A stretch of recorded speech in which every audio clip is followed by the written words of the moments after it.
2 प्राथमिकताएं और 5 लक्ष्य। 2 प्राथमिकताओं में से सबसे महत्वपूर्ण जो है वो है prevention and detection of crime, यानी कि अपराधों का पतासाजी करना और उनका अनुसंधान करना। और दूसरी है maintenance of law and order, यानी जो कानून व्यवस्था है उसको न सिर्फ माकूल रखना बल्कि उसको और सुदृढ़ करना। 5 जो लक्ष्य हैं उनमें सबसे महत्वपूर्ण है जो महिलाओं और नाबालिगों के प्रति अपराध हो रहे हैं उनकी रोकथाम करना। नंबर 2, जो नशाखोरी बढ़ रही है, जो कोरेक्स और बाकी सब फेंसिडिल वगैरह सप्लाई किए जा रहे हैं उनकी पीछे जो नकाबपोश है उनका पर्दाफाश करना। ट्रैफिक व्यवस्था तीसरा सबसे महत्वपूर्ण लक्ष्य, क्योंकि नेशनल हाईवे यहाँ से निकलता है, काफ़ी सारे एक्सीडेंट्स होते हैं, उस पर हम कितनी बेहतर तरीके से काम कर सकते हैं ये सभी पुलिस अधीक्षकों के साथ एक बार बैठक के पश्चात उसको क्लियर करेंगे। चौथा सबसे महत्वपूर्ण है कि जो साइबर अपराध हो रहे हैं, खासकर ऑनलाइन फ्रॉड्स हो रहे हैं, जो बैंक फ्रॉड्स हो रहे हैं, उनके बारे में एक नई पहल करके नया साइबर फॉरेंसिक जो एक्सपर्ट है उसकी पतासाजी करवाएगा और उसी पर हम लोग उसको नियंत्रण करने की कोशिश करेंगे। और last but not the least, जो आदिवासी तबके के लोग हैं, जो SC/ST तबके के लोग हैं, उनके विरुद्ध अपराध जो वो घटित हो रहे हैं उनके ऊपर रोकथाम लगाएंगे और जो भी सबसे अंत्योदय व्यक्ति है उसको पूरा न्याय देने के लिए हम बिल्कुल प्रतिबद्ध हैं। सर, भिंड की सबसे बड़ी समस्या कोरेक्स है, उससे कैसे निपटेंगे? अभी आया हूँ, पहले पता करूँगा कि कहाँ से सप्लाई हो रही है, जहाँ रीवा ही नहीं बाकी अन्य जगहों पर भी कहाँ से कोरेक्स आ रही है, और इसके पीछे एक लक्ष्य बना के काम करेंगे और जो नकाबपोश है उनका पर्दाफाश करेंगे। सर, सिविल लाइन थाना क्षेत्र के करीब 100-200 मीटर दूर कई सालों से कोरेक्स की बिक्री हो रही है, वहाँ पे आज तक लगाम नहीं लगा पाए। ठीक है, मैं पहली बार आया हूँ, अब देखते हैं। सर, आपने कहा कि आदिवासियों के जो भी अंत्योदय है उस पर उनके घटित जो हो रही है, तो अभी जो मऊगंज में घटना घटी है वो आदिवासियों द्वारा की गई है, ऐसे पर आपका क्या कार्यप्रणाली क्या? देखिए, कानून सबके लिए जो है वो सम रहता है, so we are neutral as far as anybody is concern, लेकिन हमारी प्राथमिकता हमने बताई है क्योंकि हम लोग हमेशा संवेदनशील पुलिसिंग की तरफ भी रहते हैं। तो जो बच्चे हैं, जो नाबालिग हैं, जो आदिवासी तबके के लोग हैं, उनके प्रति हम संयमशील रहें, उनके प्रति हम संवेदनशील रहें, ये मेरी आकांक्षा है।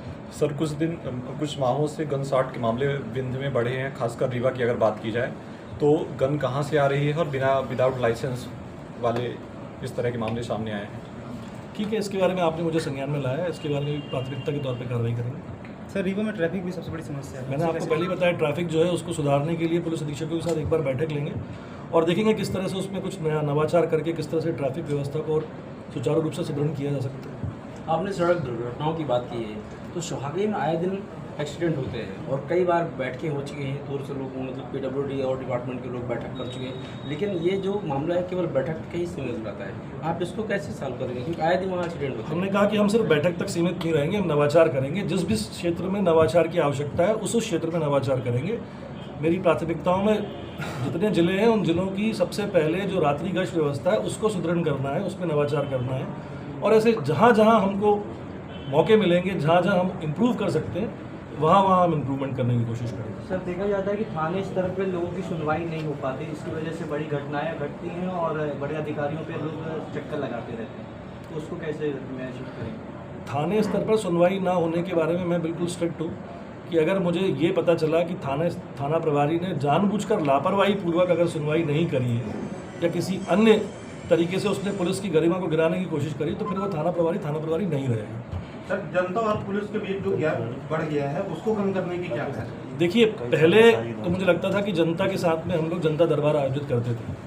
मुझे नहीं पता कि वो प्रथा अभी रीवा जोन में किन किन क्षेत्रों में, किन किन जिलों में लागू है, लेकिन हम कोशिश ये करेंगे कि एक बार नहीं तो जो इम्पोर्टेंट दिन होते हैं मंगलवार के, वहाँ जन सुनवाई पुलिस अधीक्षकों के द्वारा अगर शुरू की जाती है तो उससे काफ़ी हद तक अच्छे रिजल्ट्स मिलेंगे। तो अगर वो नहीं है तो उसको शुरुआत करेंगे। सर, नियम तो बहुत सारे हैं लेकिन फॉलो नहीं होते, जैसे इसका मामला है, हूटर का मामला है, तो हूटर अभी भी सब लगा के चलते हैं, उस पर कोई एक्शन नहीं होता। ठीक है, आपने संज्ञान में लाया, देखेंगे इसको। सर, कई थाने SI रैंक के अधिकारी संभाल रहे हैं। जिन अधिकारियों की जहाँ जहाँ आवश्यकता है वहाँ वो अधिकारी पदस्थ हैं। सर, रीवा के 7-8 जिले जो है उसको किस रूप में आप जो रीवा के जिले बताए, रीवा के 7 लगे जो जोन। देखिए, हर टर्फ डिफरेंट होती है ना। आप वेस्ट इंडीज़ की पिच को श्रीलंका की पिच नहीं बता सकते और श्रीलंका की पिच को पाकिस्तान की पिच नहीं बता सकते। तो हर ज़िले की कुछ स्पेसिफिक समस्याएं होती हैं, हर ज़िले की अपनी कुछ स्पेसिफिक अच्छाइयाँ और बुराइयाँ होती हैं। तो हम कोशिश करेंगे कि पहले तो उनका संज्ञान में लेके आए कि कौन कौन से ज़िलों में क्या क्या प्रॉब्लम्स हैं, उसके आधार पर उनको चिन्हित करके उस दिशा निर्देश जारी करेंगे कि कैसे कैसे उनका सॉल्यूशन लाया जा सकता सर एक और बड़ी समस्या है, सोशल मीडिया में लोग कुछ भी भरोसा रहे हैं, उन पर क्या कार्रवाई है? है। सोशल मीडिया के लिए अभी तो कोई गाइडलाइन सेंट्रल गवर्नमेंट की तरफ से नहीं आई है, लेकिन जहाँ भी सोशल मीडिया की तरफ से किसी व्यक्ति ने कानून व्यवस्था बिगाड़ने की अगर कोशिश करे तो फिर हम बहुत बहुत सख्त एक्शन लेंगे। कटनी में बड़ा अनुभव रहा है, उसका यहाँ लाभ मिलेगा रीवावासियों को? सिर्फ कटनी का नहीं, बाकी 5 जिलों का भी मिलेगा। नाबालिग बच्चे सर ज़्यादा अपराध में जा रहे हैं रीवा में। नाबालिग, क्योंकि मैंने आपसे कहा कि वो प्राथमिकता है, महिलाओं और बच्चों के जो अपराध हो रहे हैं, जो घटित हो रहे हैं, उनकी वो तो प्राथमिकता ही है। सर बीच में शुरू हुआ था पुलिस कर्मियों को अवकाश देने का, पूरी तरह से बंद है, करीब 1.5 साल। देखिए, पुलिस थानाओं में काम कर रहे हैं। पुलिस अधिकारियों को अवकाश देने की आकांक्षा तो हमेशा पुलिस मुख्यालय की रही है, पर आपको यह भी समझना पड़ेगा कि एक तरफ हमारे पास बल की कमी भी है, तो हमें कम बल के अनुसार ही पूरी 24/7 पुलिसिंग करनी है। अभी 7000 पुलिसकर्मी भर्ती हो रहे हैं, मुझे लगता है कि काफ़ी हद तक रीवा की जो पुलिसिंग की कमी, बल की कमी की जो समस्या है, वो निराकरण हो पाए। Thank you so much.